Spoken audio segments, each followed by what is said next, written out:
अशाच ताज्या व महत्त्वाच्या घडामोडी जाणून घेण्यासाठी आमच्या महाराष्ट्र समाचार न्यूज चॅनलला लाईक, सबस्क्राईब व शेअर करा। पिशोर पोलिसांची जुगाराविरोधात धडक कारवाई, 6 जणांवर गुन्हा दाखल। पिशोर पोलीस ठाण्याच्या हद्दीतील जैतखेडा शिवारात जुगार खेळणाऱ्यांवर पोलिसांनी कारवाई करत 6 जणांविरुद्ध गुन्हा दाखल केलाय। या कारवाईत रोख रक्कम व जुगाराचे साहित्य जप्त करण्यात आले। पोलिसांना मिळालेल्या गोपनीय माहितीनुसार जैतखेडा शिवारातील पाझर तलावाजवळ झाडाखाली काही व्यक्ती जुगार खेळत असल्याची माहिती प्राप्त झाली होती। त्यानुसार दिनांक 8 जून सोमवार रोजी पिशोर पोलिसांनी घटनास्थळी छापा टाकला।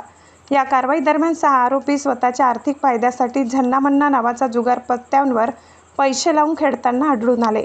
पोलिसांनी आरोपींकडून तसेच सुरू असलेल्या जुगाराच्या डावातून एकूण 5,050 रोख रक्कम व 52 पत्त्यांचा एक संच जप्त केला।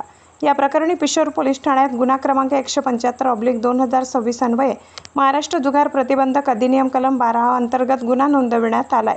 ही कारवाई पिशोर पोलीस ठाण्याचे सहाय्यक पोलीस निरीक्षक कुणाल सूर्यवंशी यांच्या मार्गदर्शनाखाली करण्यात आली असून पुढील तपास फेरोज बर्डे करीत आहेत।